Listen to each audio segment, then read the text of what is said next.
早上我上市场捡漏去了，卖鱼那老小子着急回家打麻将，这一兜子10块钱给我了。在那儿我也看不出来多少啊，回家一到，感觉这小鱼得有100-200条。我哥收拾2个来小时都要掉眼泪了，还整贼腥，拿白酒胡椒面洗的手。后来不由得发出一句感慨，他说给那鱼洗白这个工作太难了。完这些鱼，来点上豆瓣酱，直接给我奶做了一盘酱焖小杂鱼。然后年底了，单位分了不少肉，我把骨棒排骨挑出来了，给我奶做酱骨棒和铁锅炖。今天正好发一下这2个酱料啊，年饭可以安排一下子。要不你过年回家躺着啥也不干，跟个蛆似的，你妈用不了大年初一就得给你撵出去。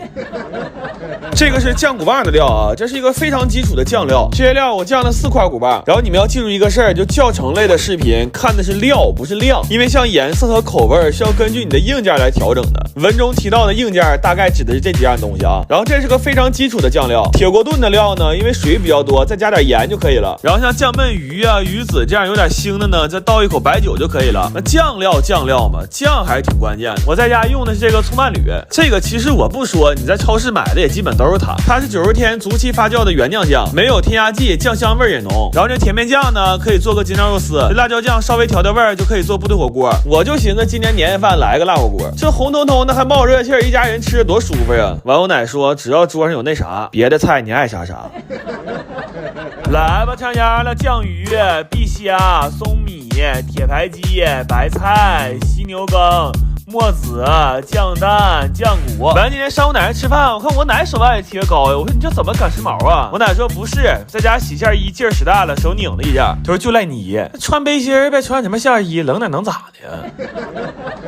这菠萝都知道不好切，那你就买俩切好的呗。咋整出来的别问啊，我做饭从来不戴手套。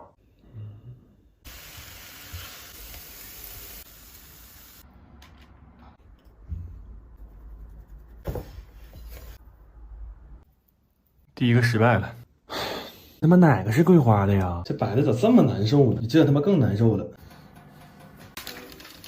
哎呦我操！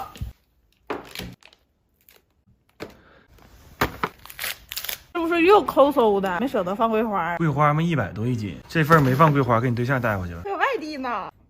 那晚上我请你吃点饭呢。我也没别的意思，咱俩这不也好长时间没聚了吗？真没有别的意思啊，就是想聚聚。哎呦我呲！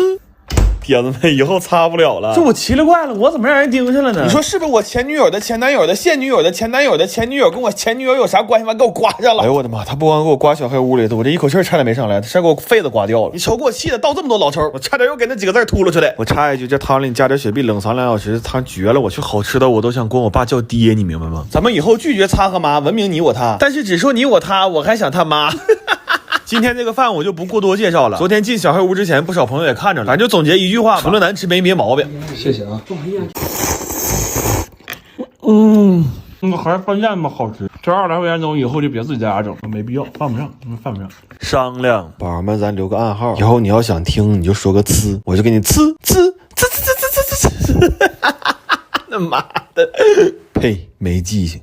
我最近特别愿意吃那种小包装的灯影牛肉丝，但是我研究了一下，市面上得有95%以上的产品其实用的都是大豆拉丝蛋白，所以我去买了2个牛后腿，我打算看看这纯牛肉做的和那老豆干吃起来到底有什么不一样，顺便也算算这纯肉的做完成本是多少钱一斤。不过在做这个牛肉丝之前，我们需要先熬出一大锅卤汤，这汤越香，那牛肉嚼的就越有滋味。这锅汤在炖完牛肉之后，比之前卤猪蹄儿剩的那锅汤还香。那锅我之前就给留着当老汤了，现在这锅我也想留着当老汤，所以我们安排了一波老汤见老汤，这回估计是得吃到地老天荒了。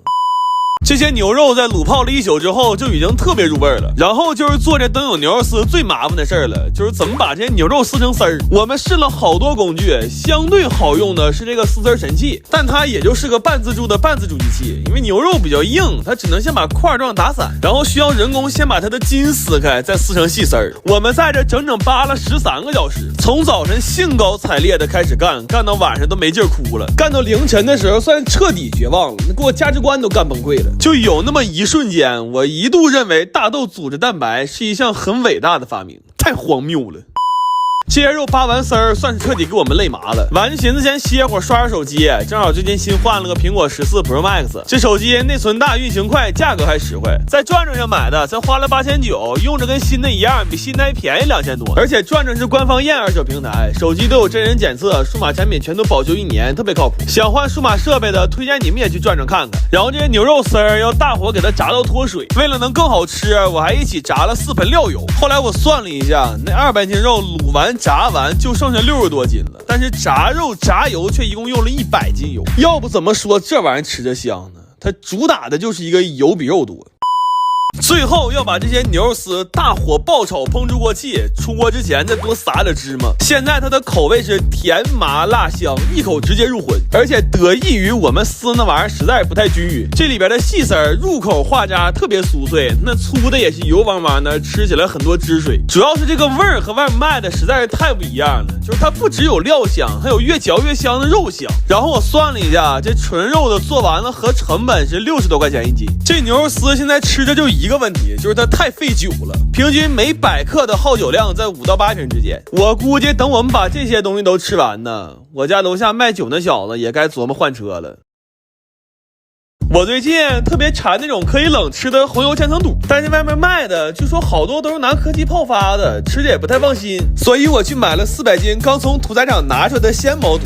我寻看看这玩意儿在家能不能做。不过有些事儿真是不干不知道，我从来没想过收拾毛肚居然是一个这么麻烦的过程。首先也是最致命的，就是这个爹的味儿实在是太鲜亮了。尽管我们做了很多的防护措施，但这爹一拿出来我们就破防了。而且要命的是近距离接触时间太长，吸入的答辩分子过多，就直到第二天晚上我出去买饭的时候，我感觉我跟人说话嘴里还往外飘着答辩味呢，我真是服了我。然后我本来以为给这些爹洗完了就没事了，结果后面的活更麻烦，因为现在我们只是物理上把爹洗没了，但要想让这肚完全没有异味，还得起码再洗10几遍。而且因为处理的不及时，好多黑毛肚都开始掉毛了，我们还需要把这些掉毛的黑毛肚都搓成白毛肚，然后还得摘肥油、刮底板的皴，再把它们都切成细丝儿。如果这时候肚还有异味，那需要再煮个花椒水给它们泡一下。主要最要命的是现在天热怕坏，我们干了40多个小时，基本没怎么合眼，这强度太致死了。真的就这么折腾完之后，肚洗的干不干净已经不重要了，人没没那就算是烧了高翔了。然后我本来买了10个电火锅，打算涮点毛肚吃，现在累得没心思吃了，都是没用过的，就全挂咸鱼出给大家了。家里还有2个闲置的拍立得，我一起挂上去了。这些都是5块钱一个，大家点评论区链接闲鱼搜狗送就能看到了。记得关注一下我闲鱼号，后续还会上新。你们要是不用的闲置，也可以挂上去赚点钱。然后这些毛肚稍微烫几秒，再迅速过凉，吃的时候就会很脆了。为了吃的时候能再爽一点，我又配了好多贡菜，但是我们查了3个小时也没整明白这莴苣和贡菜到底是不是一个东西。最后决定还是眼见为实吧，等有机会去产地连轴做它500斤，估计就啥都明白了。后来调味的时候，我们先是试了好多种配方，然后又在最好吃的那个配方里根据肚的多少确定了每种调料的黄金配比。也是因为太累了，不想给调料分装了，就都打到一个料包里了。现在每一罐里都是一个料包配上一个肚包，回家只需要给它俩拌匀，就能得到一份麻辣脆爽的红油千层肚。但是因为切的不均匀，这卖相有点一般，不过好吃是真好吃，主要芝麻和贡菜放的多，吃着又脆又香，真的特别爽。而且我还放了点麻油，它现在是越吃越麻，越吃越想吃。但我发现这玩意儿吃多了也不行，我有一天晚上吃上头了，连吃了4罐，结果直到第3天，我那俩耳朵震的还嗡嗡的，啥也听不着呢。